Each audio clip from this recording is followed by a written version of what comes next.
It was with some surprise and excitement that I recently shared with you Google's leapfrogging of Microsoft in the AI-enabled productivity space with its Duet AI for Workspace product. It's a major win for Google to be able to be the first of the major players to market with this sort of product, and especially a big leap for them, considering it seemed a few months ago that they'd been caught with their pants down on AI across the board. Now, I've been a big supporter of Google's products over the years. I got my Gmail account when you still had to be invited.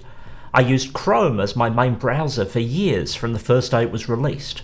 I proudly pre-ordered a Nexus 7 tablet so I could be in possession of the best possible Android experience as soon as it was available. I've stored photos with Google since the days of Picasa, and even now, while I don't use Google for business, I still have a Google One subscription. But I think it's time to ask an important question. Is Google too unreliable as a service provider to entrust them with your business data? Why is this even a question, you might ask? Well, Google is legendary for killing off products. There's a whole website devoted just to this topic, and you can see that it's killed nearly 300 products over the course of its fairly short history. Most of these have been fairly inconsequential. For example, it did eventually kill Picasa. I was very frustrated with that, but not until Google Photos was at least a fairly viable alternative to that technology. However, recently, while the pace of this product culling may have slowed a little, the types of products it's been getting rid of and the nature of its process in doing so potentially highlights some questions we should be asking when entrusting our business resources or even our personal resources to Google. Additionally, Google is now in hot water over potentially monopolistic practices in the US, not dissimilarly to how Microsoft was in the late 90s, just when Google was a tiny startup. This type of action could have an outsized impact on how Google operates its different strands of business, perhaps creating more risk for products or services that have been baked into Google's DNA for a long time. Thanks for watching. If the content of this video is useful to you, please do remember to hit the like button, and if you'd like to see more like this, hit the subscribe button and the bell icon so you know immediately the next time that I release a video. The one product killing that most recently grabbed my attention was the discontinuation of Google domains, as this seems like a product that's much more solidly in the sphere of their business related products than those that are for personal or family consumption. Their domain service was launched in 2014 and was another one from Google that I started using almost immediately because it made managing domains so simple and so economical. It was officially a beta product until 2022, but by this summer they'd agreed to sell it to Squarespace, the company of YouTube video sponsorship fame. Now, I have nothing against Squarespace. I, in fact, use their products, but the likelihood that they maintain the same no-nonsense, streamlined approach as Google has in this business seems extremely low based on my interactions with them. What is interesting is that Google's announcements of a sale of its domain business came literally days after the announcement of the launch of a number of Google-specific top-level domains. It's frustrating to have what really demonstrates such divergent messaging, as clearly this is a product area Google was still able to add value in. This type of whiplash-inducing change of direction unfortunately isn't new for Google. Whatever your customer relationship with Google, you're just not safe. Gamers were hurt by the sudden discontinuation of Stadia. Phone subscribers were really left high and dry by the shock termination of Pixel Pass just a few weeks before many of them would have become eligible for their first included phone upgrades. And a little longer ago, business users were hit by a transition from AppMaker to AppSheet, and smart home enthusiasts were left hot and bothered by the shutting down of API access to their Nest thermostats. The list goes on, and I recommend you check out the Killed by Google website that's linked below. But the reality is, this isn't a Google-only issue. As we've moved from hosting our own software and owning our own products to everything living in the cloud and products being subscriptions first, we have lost a lot of autonomy over the tools we use, our data, and even the physical equipment that's in our possession.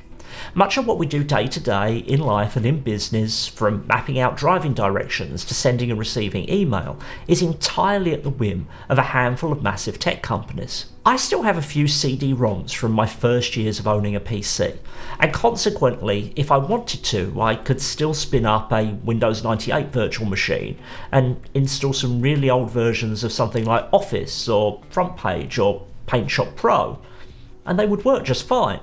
To all intents and purposes, I own these CD-ROMs and I have the ability in perpetuity to use this software.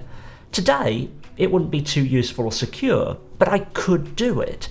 And the same goes for copies of the original Diablo or StarCraft or Command & Conquer that I used to enjoy back then. Fast forward to the days of the cloud, and there are already services that many of us have invested in that have vanished.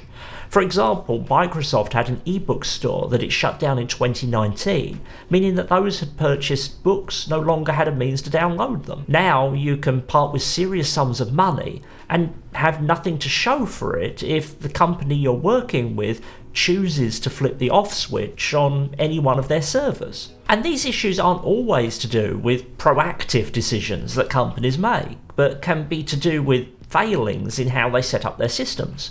Back in December last year, for example, Rackspace experienced a serious security issue involving its hosted Exchange product.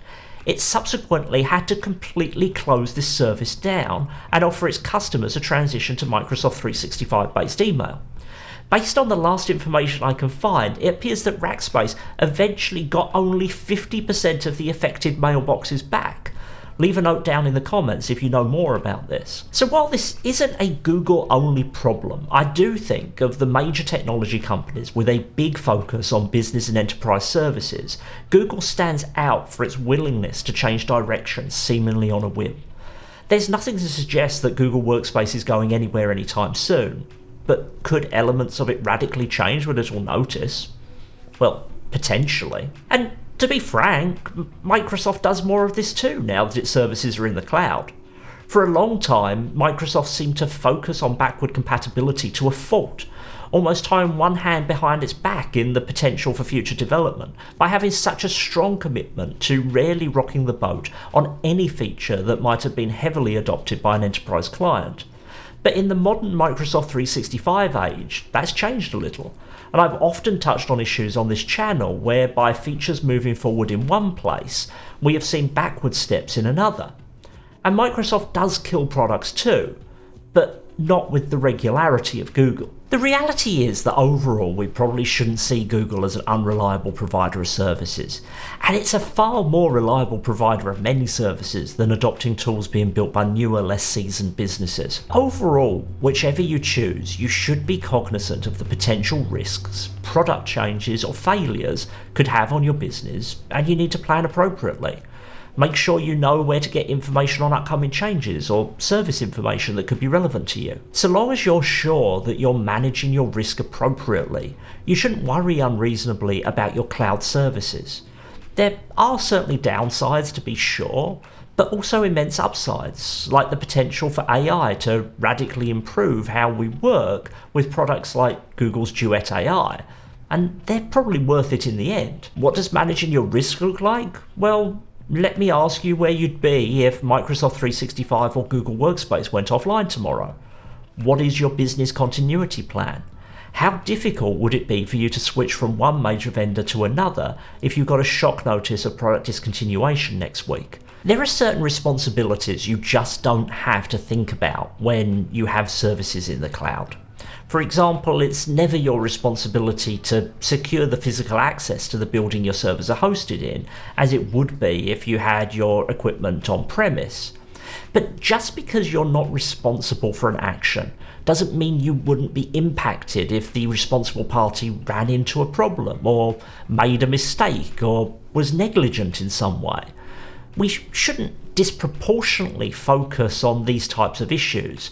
Compared to hosting anything yourself, Microsoft and Google and Amazon are rock-solid options, but we should have a balanced and appropriate plan to put in place if something unexpected went wrong. There are services that will provide backups of environments like Microsoft 365 for you, and some businesses even utilize multi-cloud infrastructure to make themselves somewhat resilient to a failure.